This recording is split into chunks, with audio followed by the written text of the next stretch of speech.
You know how most of us, we want to tell a story, we want to engage other people. The problem is we don't know where to start. We don't know a formula, we don't know a framework, and most of us end up never sharing our stories and bringing them into the world. Well, it doesn't have to be that way. I wanted to break down storytelling into a simple four-part framework that you can use and leverage. So, whether you want to give a TED talk, you want to speak at the Moth, you want to engage a group of business owners to talk about your business, or you want to have coffee with a friend, or go on a date and be able to connect deeply with somebody through the power of your story. And what's beautiful about this is when we learn to share our story, we also learn to engage other people to find their story and share their story as well. So I want to take you to a simple framework. We're looking at about 20 minutes to dive right in and really look into this to see what could this look like and how can we learn how to tell a better story. So feel free to leave your comments below. I'll try to answer those as we're diving in here. But I also wanted to give you something that you can leave here knowing what makes a great story, what does a story connect with and do to my brain in good ways? And also, how can I find my stories in order to share them with the world? So, we're going to dive in, and this can be pretty powerful. This is storytelling made easy. So, I'm going to take you into this. And I'm really excited because I believe the world is a better place when we learn to share our stories. You see, Steve Jobs, I love his quote. He said, "The most powerful person in the world is the storyteller. The storyteller sets the vision, the values, and the agenda of the generation that is to come." And I'm curious, what brought you here? As you think about storytelling, what would you like to accomplish and what would you like to do through storytelling? What is your why? Do you want to give a talk on a stage? Do you want to connect in a room full of people? Do you want to connect one on one? Or do you just want to learn maybe more about yourself? Or do you want to share your story with your family, your kids? What brought you here and what is your why for storytelling? Take a minute and think about that.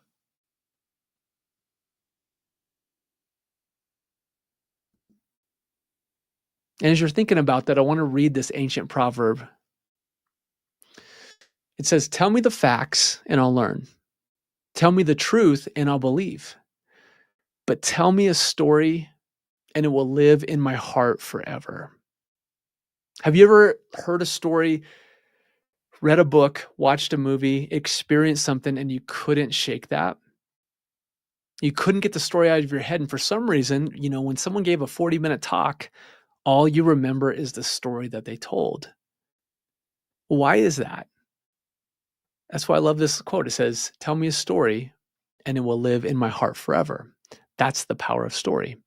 So let's talk a little bit about, what do stories do to our brain? What happens when we hear a story? Because something magical happens, but a lot of us, we haven't figured out what that is.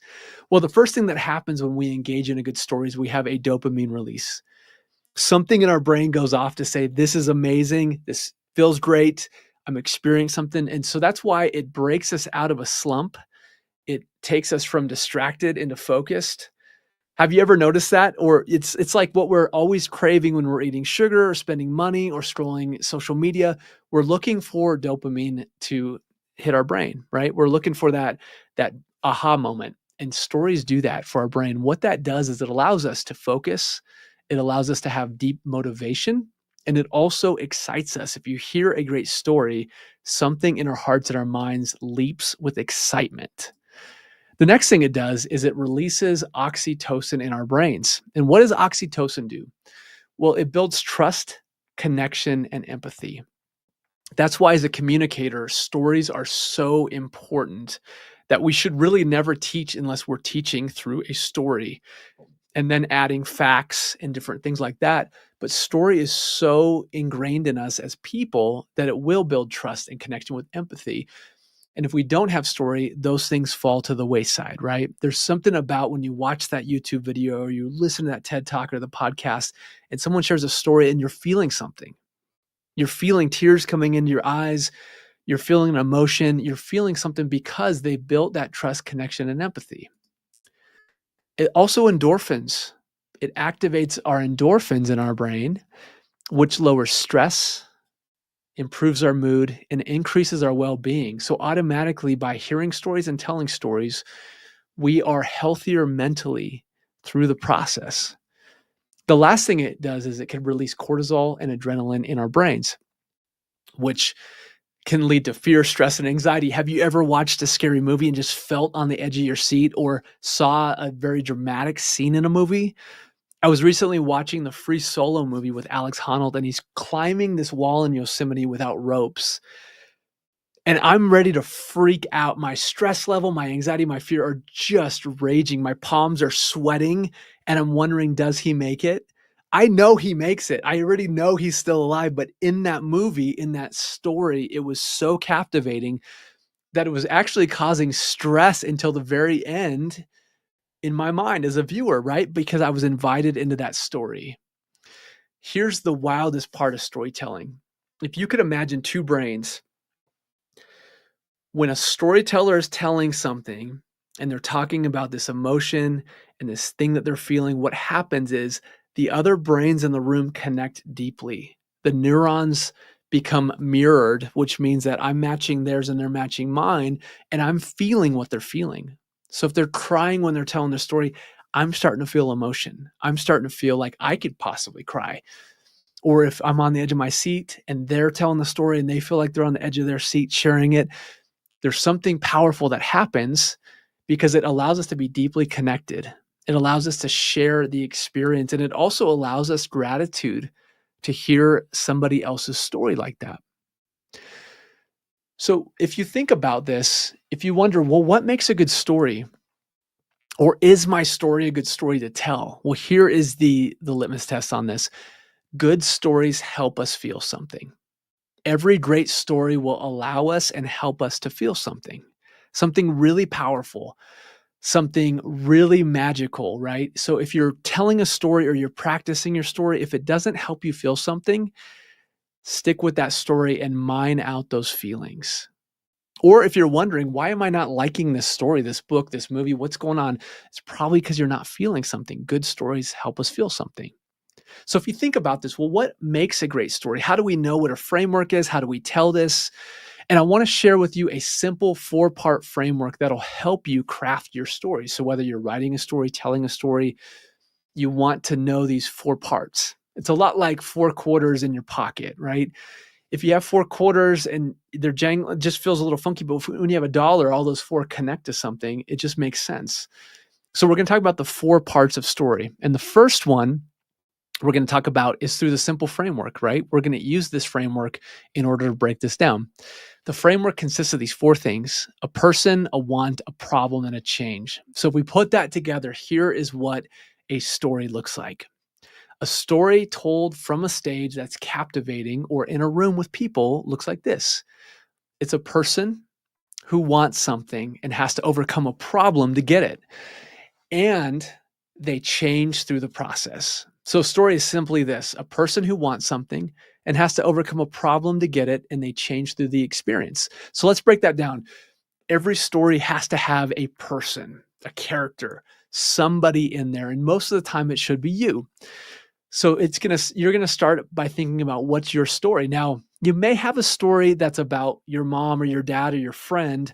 Here's the trick: tell the story from your perspective, because we don't want to hear the fable. We don't want to hear, the old story about the wolves. I mean, those have a place and time, but what we're talking about is deeply sharing your story or your perspective of a story. So that's the person. Next is a want. One of the biggest things in our lives that we have to know is we have to know what we want. As a storyteller, we want to tell stories that captivate audiences. Just like that, we have to share what we want and understand what we want into the story, because if we don't have a want, people tune out. They don't know what the story's about. So what did you want in the story? The next is a problem. Now, if you think about a recipe, have you ever ate something that you made or someone else made that didn't have salt in it at all? Something is severely off in that, right? It's like, man, if this had salt, it would be a great meal, but it's so bland. There's something missing. That's a lot of times what happens with stories. You could have a person that wants something, but if you don't know what problem they face or what problem they're going to encounter, we don't tune in. The problem, the conflict, the challenge, that's what makes our brains go, this is important. You have to listen because we have to know how it ends. How do we get to the other side? So this is really key. So if you think about this, if I'm telling a story about starting my day and I say, hey, this morning I woke up, I wanted to get going. I wanted to have a great day. So I got up, I went downstairs, turned on the coffee machine, got my cup of coffee, scrolled Instagram, closed my phone, and I had a great day. That's a horrible story because we were missing the main element. So what if we tried it differently? This morning I woke up at 7 a.m. I got out of bed and I started slowly going down the stairs. And I'm trying to understand, what did I want for the day? And I just wanted this day to go differently. I walk up to the coffee machine and I start the coffee. I slowly pick up my phone, I raise it up. And as I raise up my phone, I hear this really loud buzzing sound that I can't figure out what it is. And as soon as the sound got louder, I heard a bang and the lights went out. All of a sudden, our brain's like, wait, what? The lights went out, the buzzing sound. Hold on, you encountered a problem. I'm listening, right? So we don't really start the story until we encounter the problem. So the problem is so key. And the last thing to look for is the change that is big and small for the character, for the person. What change did they experience? Because every story we love, the character starts out really weak and they become strong. They start off as a villain and they become a hero. There's so many powerful things that we experience in a story, but there has to be a change. The person has to change in big and small ways. They start off really mean and they become kind. They start off, very self-depreciating. They don't know what's going on, to a very confident person. They have to change in the story, and that's key. So if we look at this and we think about storytelling, sharing a story is an act of courage, and it's also an act of generosity. It's an act of courage for yourself, and it's an act of generosity to give to the audience, because they're going to experience their story, but also think about their story as well in that moment. So let's talk about this. How do you find stories? We learned what a story is: a person who wants something and has to overcome problem to get it, and they change through the process. And the next thing is, how do we find stories? How do we find these in our normal lives? Now, I want to give you a couple examples, a couple things that now you can mine for memories. You can search for your stories, and then you'll have a bunch to share. Now, a lot of us think, man, we have to have these great big stories that have to be, falling down Everest and doing all these things. But here's the thing, we don't really relate to stories about people falling down Everest. They might be a fun one-off, but we don't think, man, that's like the time that I was falling down Everest. I totally relate to that. We relate to the small moments that most of the time we overlook, the small moments that have a lot of meaning hidden inside them. So I want to give you a great example that The Moth uses to help their storytellers find a story. How do we find stories? Well, we look for change, big or small. The change doesn't have to be massive, but what it does is it has to be there. So we think about this. I used to blank and now I blank. So if you'd write that down in a journal, or you take out your notepad app on your phone, think about a change. I used to love coffee and now I only drink tea. Why is that? Tell me more about that. I used to be an alcoholic and now I'm thriving in sobriety. Well, I'd love to hear the journey about that. I used to work in a corporate gig and now I'm a freelance entrepreneur. Do you see how there's just these random things that you can think about? I used to believe that stories didn't matter, and now I realize that stories are everything. All these things, I used to think I was going to live alone, and now I married my best friend. What change can you find in your life? Because this is going to help you find the gold stories and thinking about that, right? Because we're looking for change. Let me show you the next one. This is one that Matthew Dix teaches. He's a great storyteller. I love this. It's the first, last, best, worst. So you take a theme. Let's think about the theme home. Let's say you want to tell a story on the idea of home. So you think about, okay, what's my first memory of home? What comes to mind first? When I was little, what's my first memory of home? Write that down. What's my last memory I have of home? Or my last experience that I had with home? What's my best memory I have about home? What's something that just was the best? And then you think about, what was the worst memory I have about the idea or the theme of home? So what you do is you just think about the first, last, best, worst, and one of these will really resonate with you. Again, we're just sparking the creative space here in order to find these stories. The next one is the searching for stories idea. And what I love about this is it's a daily practice. When you go to the gym and you work out every day, you see results. As a storyteller, sometimes it's really hard to have an abundance of stories or even see stories until we practice. It's a lot like my daughter when she got her first camera. She would show me all these pictures and all of them were blurred. And she kept going, Dad, look at this picture. And they're all blurry. And then a few weeks went by, she was practicing, and suddenly she was taking pictures in focus and she was telling me the story of each picture. And it was a game changer because it started off with blurry pictures and then it ended with pictures in focus. And I think a lot of times as a storyteller, our lives start very blurry. We don't know what to see or how to see things, but when we start to hone in, our stories in our life become more in focus. So how this works is you take your app on your phone, and the good news is every one of us usually uses this before we go to bed. We're checking our email, we're sending the last text message, we're checking our social, whatever it is, we're setting our alarm, we're looking at our schedule. This is a great tool, but it could be even a better tool for storytelling when we learn to use it. So what I do is I just open up my notepad and I write 1 or 2 sentences from the day that are story moments that I had, big or small. Again, we are not looking for anything. These are tweet size. You can also put these in a spreadsheet. You can just journal them on paper. But what you want to do is you want to search for stories in your life, right? So I think these are big and small. I'll just read you a few that I have on mine. So it says, we went on a family adventure. We laughed and we climbed into a cave. We also got in a river. It was the small moments that helped me feel alive again. Father's Day boat race. We had a blast. We floated and we swam out to the trampoline and we made memories. We put a geocache on Tom Sawyer Island. I felt free. I loved treasure hunting with my kids. Small things like that. Another one was I watched the Minimalist documentary and I realized that I think my things have been owning me rather than me owning my things.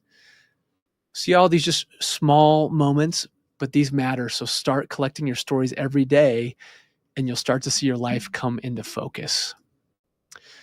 The next thing is just think about your story. What stories do you want to tell? What stories do you like to hear? Because most likely these are the stories that you'll be really good at telling. And I want to just share with you with storytelling, you now hold a key to something. If you think about a big box of treasure with a lock on it, how do you get that open? Well, you have to have the right key. And I think a lot of us as storytellers, it's easy to disqualify ourselves. We think, well, I don't have the education, I'm not educated enough, or I don't have enough experience, or I don't have. But if somebody's going to open a lock that leads to something special on the other side, all they have to do is have the key. Doesn't matter if they're educated or not educated, if they're rich or they're poor, experienced, non-experienced, all these things, it doesn't really matter because if they have the key, the lock unlocks. You now have the key to captivate, to connect, to have deep conversations and deep experiences with people. So think about that. This is a powerful thing. And I want to give you a blessing as you go because we want to use storytelling to build up, to protect, to promote people, but also to connect deeply with people and never use it to take advantage or to harm or in any way. But this is a gift that we give ourselves and other people when we do it well. So I'm going to read a blessing to you, a storyteller's blessing. And what I want you to do is just take a minute, take a breath, breathe in and breathe out. And then I want to read this blessing over you as a storyteller. And just imagine it going from your head slowly down and then residing in your heart, because this is your blessing.